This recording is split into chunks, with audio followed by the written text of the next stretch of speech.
God, he sure looks like a creep. I protested at that time. I was not allowed legal representation. During that very short and sweet hearing, I really don't know what this situation is about. Nobody has told me anything except that I'm accused of murdering a policeman. I know nothing more than that, and I do request someone to come forward to give me legal assistance. Were you ever in the Free Cuba movement or whatever that's called? That's the Fair Play for Cuba Committee. What did you do in Russia? And what happened to your eye? He seems pretty cool to me for a man under pressure like that. A policeman hit me. Help fight American imperialism. Join the Fair Play for Cuba Committee. I know you, hippie bastard! You fight for Castro! You came to our office of Cuban students in exile, took some material, and here you are, handing out this stuff!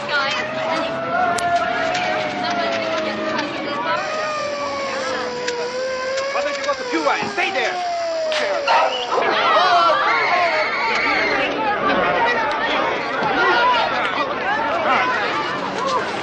Take them away now.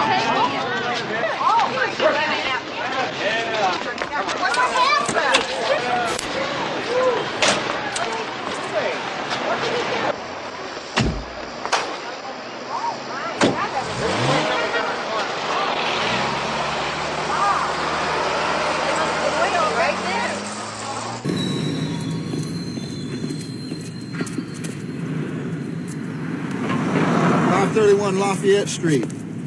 Remember whose office this was in 63? Sure, Guy Bannister. Ex-FBI man. Died a couple years ago. Bannister headed the Chicago office. When he retired, he became a private eye here. I used to have lunch with him. John Birch Society, Minutemen. Oh, yeah, I remember Slightly that. to the right of Attila the Hun. Used to recruit college students, infiltrate radical organizations on campus. Headed the Anti-Communist League of the Caribbean. All out of this office. Come around here, I want to show you something.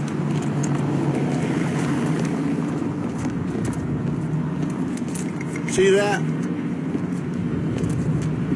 Now take a look here. 544 Camp Street. 531 Lafayette Street. Same building, right?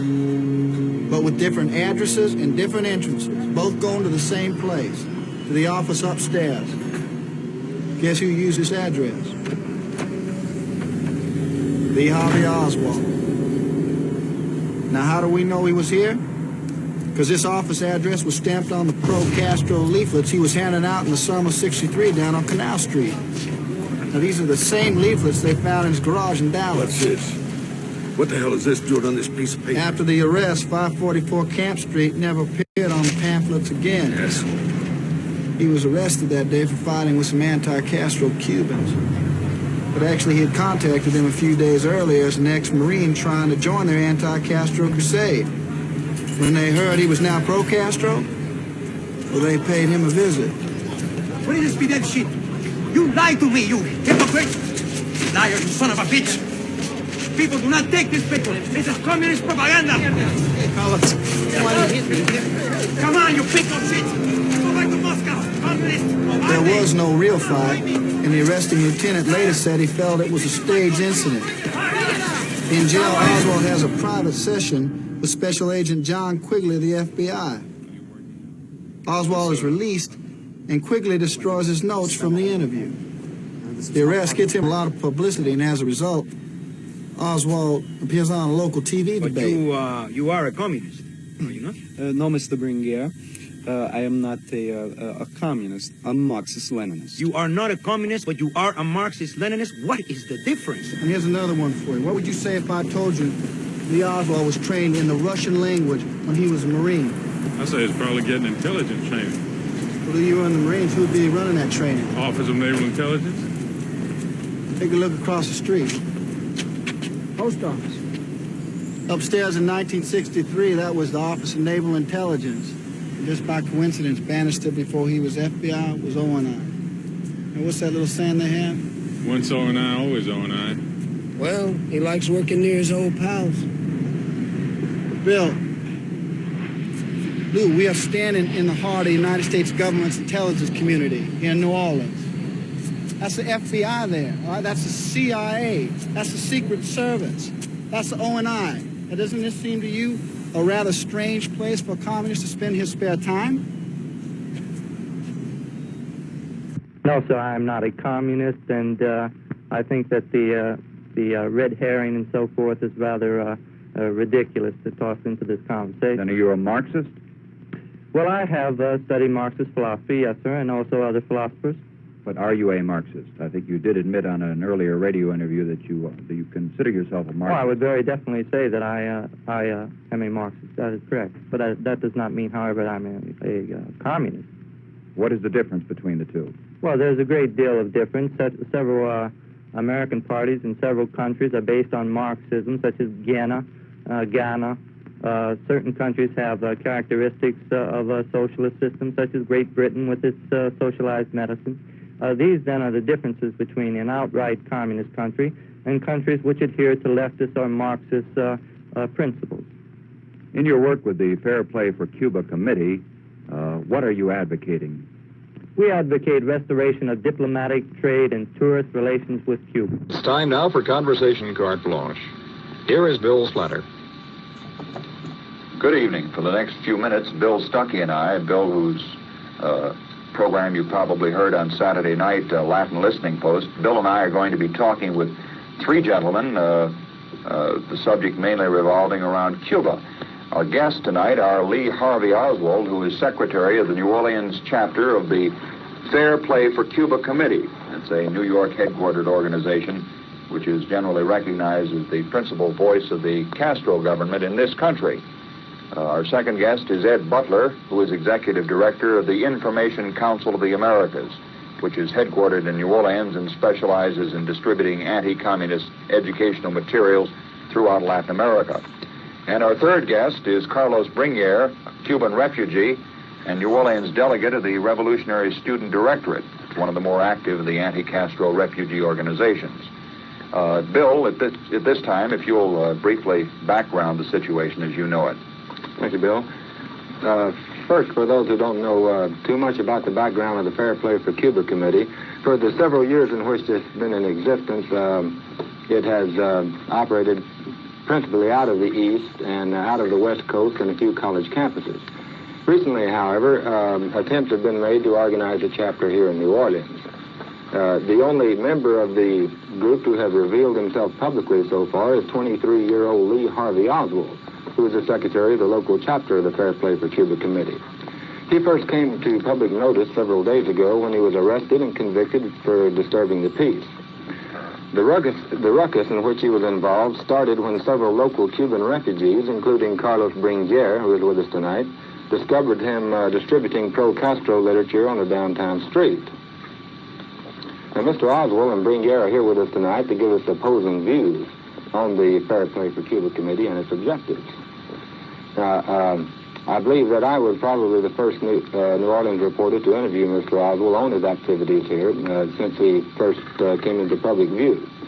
Last Saturday, in addition to having him on my show, we had a very long and rambling question and answer session over various points of dogma and line of the Fair Play for Cuba Committee. Number one, the principal thing that they insist is that Castro's government today is completely free and independent and is in no way controlled by the Soviet Union.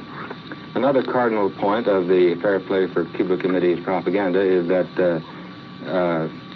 Premier Castro was forced to seek aid from the Russians only because the United States government refused to offer him financial aid. In following another line, I asked Mr. Oswald if he had ever or was a member of the American Communist Party, and he said that the only organization to which he belonged was the Fair Play for Cuba Committee. Mr. Oswald also gave me this rundown on his personal background. He said that he was a native of New Orleans, had attended Beauregard Junior High School and Warren Eastern High School, had entered the U.S. Marine Corps in 1956, and was honorably discharged in 1959. He said during our previous interview that he had lived in Fort Worth, Texas, before coming here to establish a Fair Play for Cuba chapter several weeks ago. However, there were a few items apparently that I suspect that Mr. Oswald left out of this original interview, which was principally where he lived between 1959 and 1962. Mr. Butler brought some newspaper clippings to my attention, and I also found some through an independent investigation, Washington newspaper clippings to the effect that Mr. Oswald had attempted to renounce his American citizenship in 1959 and become a Soviet citizen. There was another clipping dated 1952 saying that Mr. Oswald had returned from the Soviet Union with his wife and child after having lived there for 3 years. Mr. Oswald, are these correct? That is correct, yes. You did live in Russia for 3 years? That is correct, and I think the fact that I did live for a time in the Soviet Union gives me excellent qualifications to repudiate charges that Cuba and the Fair Play for Cuba Committee is communist controlled. Mr. Bringier, perhaps you would like to dispute that point. Well, I want to know exactly the name of the organization that you represent here in the city, because I have some confusion. Is Fair Play for Cuba Committee or Fair Play for Russia Committee? Well, that is, of course, very provocative and question. I don't think it requires an answer. Well, I will tell you why. Because before the communists take over Cuba, Cuba was at the head of the Latin American countries, and I can show you that in Cuba, in 1858, every 37 persons has an automobile, and in Russia was 200 persons for one automobile. In Cuba was 6 persons for one radio, and in Russia was 20 persons for one radio. In Cuba was one television set for 18 persons, and in Russia was 85 persons for one television set. And in Cuba was one telephone for every 38 persons, and in Russia was one telephone for every 580 persons. Cuba was selling the sugar in the American market and was receiving from the United States more than $100 million a year over the price of the world market, and the United States was paying to Cuba that price in dollars. Right now, Cuba is selling the sugar to Russia. Russia is paying to Cuba 80% in junks, in machinery from Russia, and 20% in dollar. I think that Cuba right now is a colony of Russia, and the people of Cuba, who is leaving Cuba every day, who is escaping from Cuba every day, they disagree with you that you are representing the people of Cuba. Maybe you will represent the colony of Russia here in this moment, but not the people of Cuba. You cannot take that responsibility.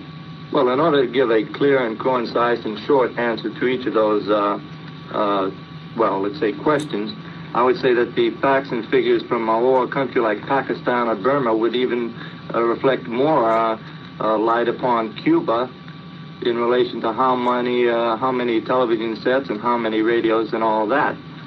This I do not think is a subject to be discussed tonight. The Fair Play for Cuba Committee, as the name implies, is concerned primarily with Cuban-American relations. How many people do you have in your committee here in New Orleans? I cannot reveal that as secretary of the Fair Play for Cuba Committee. Is it a secret society? No, Mr. Butler, it is not. However, it is a standard operating procedure for a political organization consisting of a political minority to safeguard the names and the number of its members. Well, the Republicans are in the minority. I don't see them hiding their membership. The Republicans are not the Republicans are a established political party representing a great many people. They represent no radical point of view. They do not have a very violent and sometimes emotional opposition as we do. No, I see. Well, would you say then that the Fair Play for Cuba Committee is not a communist front organization? The Senate subcommittees who have occupied themselves with investigating the Fair Play for Cuba Committee have found that there is nothing to connect the two committees. We have been investigated from several points of view, that is, points of view of taxes, allegiance, subversion, and so forth. The findings have been, as I say, absolutely zero. Well, I have the Senate hearings before me, and I think what I have in front of me refutes precisely every statement that you just made. For instance, who is the honorary chairman of the Fair Play for Cuba Committee? The honorary chairman of this committee, the name of that person, I certainly don't know. Well, let me tell you, in case you don't know about your own organization. No, I know about it. His name is Waldo Frank, and I'm quoting from the New Masses of September 1932. The title of his article is How I Came to Communism, a Symposium. Waldo Frank, Where I Stand and How I Got There. Now, let me ask you a second question. Who is the secretary of the Fair Play for Cuba Committee, the national secretary? Well, we have a national director who is Mr. V.T. Lee, who has recently returned from Cuba. And because of the fact that the United States government has imposed restrictions on travel to Cuba, he is now under indictment for his traveling to Cuba. This, however, it's very convenient for rightist organizations to drag out this or that literature purporting to show a fact which has not been established in law. I've said that the Fair Play for Cuba Committee has definitely been investigated. That is very true. I've also said that the total result of that investigation was zero. That is, the Fair Play for Cuba Committee is not now on the Attorney General's subversive list. So he was good at propaganda, and in your mind, there's no question, he was good at communist propaganda. That is correct. I had the opportunity, as I told you, to meet him in 4 different occasions, and even during the debate, he was proving to us that he was a trained man in the propaganda way. He was able to debate, and he was able to carry on his demonstrations. The idea that he could possibly be against Castro is out for you. For me, it's out. I believe, and I believe that this is in the hands of the district attorney revelations when he comes out with the thing that he could have, that if Lee Harvey Oswald was really an anti-Castro man, then I will be the most stupid person in the world. Dr. Bringier, we are in your debt for coming down to sit and do this interview with us, and I know that it's a little painful for you to go back over the history because this is your flesh and blood that we're talking about, and I thank you very much. What we're going to do and ask you now, if you'd be kind enough, he's going to move the camera over there and have a picture of me asking you a few questions. Mr. Bringier, the newspaper here in New Orleans says that the DA probe angers Orleans Cubans, saying in effect that many members of the Cuban community in New Orleans are offended, insulted, alarmed, angered by the way that the investigation is going. Is this so? In other words, Dr. Bringier, what you are saying is that anyone who is guilty, whether he is an American or a Cuban, if he was guilty in the plot to kill President Kennedy, he should be brought to justice. And if any Cubans were involved, the Cuban community in America will raise their hand against that man. But you're also saying that if others were involved or anybody was involved, there is no reason to bring in a whole community to suggest that Cubans were involved as a group, unless the facts can prove any one Cuban was involved. Is that right? That is correct. And what we feel is that there should not be any leak of information until those people are arrested. Right. Now, when you talk about a leak of information, the story that appears in the New Orleans newspaper quotes the New York Times as suggesting that this is the theory that the district attorney is working on, that there was a plot to go against Castro in Cuba, and when that failed, and it involved anti-Cuban, anti-Castro refugees here, that it then ended up as another plot inside of Dallas. But you're not saying that the district attorney has been leaking this story. Well, what I said is that not only what appeared in the paper in regard to the New York Times, but that 2 newsmen here in New Orleans had informed me that there had been a leak of information in the district attorney office linking the Cuban refugees with the plot to kill President Kennedy. And yet, on Friday at his press conference, when the district attorney, Jim Garrison, was asked, are Cubans involved? His answer was he would no sooner comment about Cubans, no sooner comment about Hungarians or anybody. He has not been the one who has leaked this. The impression that I have is that someone in the office leaked the information. I am not telling that was Mr. Garrison in person, but that is the question that was raised to me by 2 newsmen here in town. Now, Mr. Bringier, you probably know the Cuban patriotic nationalist movement for the return to their homeland better than any other man in this community.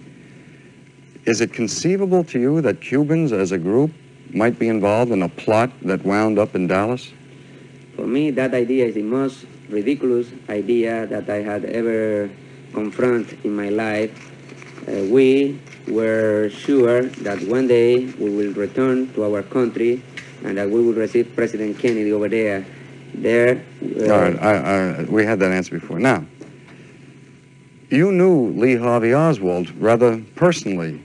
Under what circumstances? That is correct. The first time that I met him was on August 5th, 1963, when he came to me and tried to infiltrate in our... All right, we already had that, fine. So you're sure that Lee Harvey Oswald was pro-Castro and pro-communist? I don't have the slightest doubt in regard to that. I am sure that he was a Marxist, that he was for Castro, and that he was a communist. And that anybody who could suggest that he was anti-Castro and anti-communist is perhaps a little bit off. I believe so. Dr. Bringier, we have now done everything, including the listening shots, and I thank you very much. All right. This will introduce the interview with Carlos Bringier, who is the New Orleans delegate of the Cuban Student Directorate, who has long been involved in Cuban patriotic movement here, was an exile from his homeland, and has a first-rate reputation for honesty and sincerity in this town, both among the Cuban population and the Native American population. Dr. Bringier, I'll begin again so that we don't make any mistake. Mr. Bringier, the New Orleans local newspaper today says that the district attorney probe angers the Orleans Cubans, meaning that the Cuban community here seems to be offended by the nature of the investigation being conducted by the district attorney. Is this so? What is this all about? Our point, the reason of us to be angry to this situation is not in the investigation itself. We believe and we understand that the district attorney have all the right to question any individual that he assumed or he believed that could have been involved in anything against the law of the city or the state of Louisiana. Our feeling is that there should not have been a leak of information from the district attorney's office, as is reported in the newspaper and as I have been informed by two other newsmen, that there could be some Cuban refugees involved in the plot. I believe... Dr. Bringier, I'm going to interrupt you. I'll tell you why. Please talk to me, and the camera will be looking in on you. So I'll begin again, all right? Okay. Fine. It'll make it easy. Dr. Bringier, the local newspaper here says that the district attorney's probe angers the Orleans Cubans, meaning that the Cuban community in New Orleans is supposed to be somewhat offended at the way the investigation of the assassination of the president has been going on here. Is this so? That is correct. We are not angered to the point in the way that the investigation started. I believe that, and we believe that the district attorney office has any right to interrogate or question any individual that they could think that could have been involved in any plot or anything against the law of the city of New Orleans. We agreed in that point. Our disappointment has been a leak of information from the district attorney office that appeared in today's paper and that was informed to me by two other newsmen that there have been a leak of information from the DA office linking a possible relation among Cuban refugees and a plot in the city of New Orleans to take the life of the President of the United States.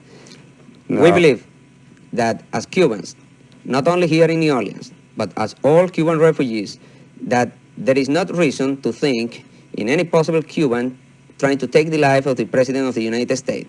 But if the district attorney furnish proof that there have been some Cubans trying to take the life of President Kennedy, or that some Cubans could have been involved in the events that happened in Dallas on November 22nd, all the Cuban refugees will raise our hands against those Cubans, because those people could never represent our feeling.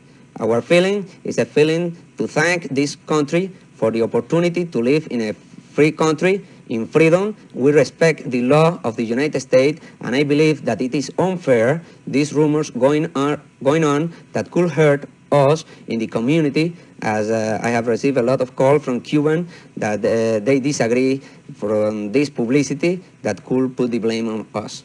All right, now let me understand your point very clearly. You say that anybody who may have been involved in the assassination of President Kennedy, even if he is a Cuban, the Cuban community in this city, throughout the country, will raise their hand against that man. He is guilty, if he is guilty. That is correct. But you are unhappy, and worse than that, offended or insulted or angered at the thought that an investigation seems to be involving a lot of anti-Castro Cubans in a possible plot involving Oswald to go back into Cuba to kill Castro, and then when that failed, to go into Dallas. Is that right? That is correct, and more than that, because the district attorney has the right to investigate any possibility that could have happened. But more than that is the leak of information. I believe that if he have anything against any Cuban refugee, he could go and arrest that man, or he could have his mouth shut until the moment that he go and make those arrests. Now, the newspaper quotes the New York Times today as saying that they know that this is how the Garrison investigation is going on in terms of possible Cuban refugees here in New Orleans wanting to go into Cuba with Oswald maybe as a front, and when that failed, it developed into a second plot. Now, do you say that the district attorney has been making this charge? Well, I don't say that. I don't want from my words those things to be implied. I have been in contact with the district attorney office, trying to furnish them as much information as we could get among the Cubans to solve anything, no matter who could get hurt. Our idea is that the truth should come out, no matter who get hurt, but that the truth should come out. Right. Now, of course, when the district attorney was asked on Friday, are there Cubans involved? His answer was he wouldn't say anything about that, no more than he would say that there are Hungarians involved. So you're not charging him with giving out the information? I am not charging him, but what I am charging is that in the paper appeared that the New York Times received the leak of information from his office, and that two newsmen here in town went to interview me and told me that there had been a leak of information from the DA office linking Cubans with the plot. That is what make us, the Cubans, to feel bad, because everyone now could suspect any Cubans in town. I believe that the district attorney's office have the right to question Cubans, to investigate Cubans, to investigate Hungarians if they want to investigate Hungarians, but that they could not link us with any plot or nothing like that until they have the proof, and then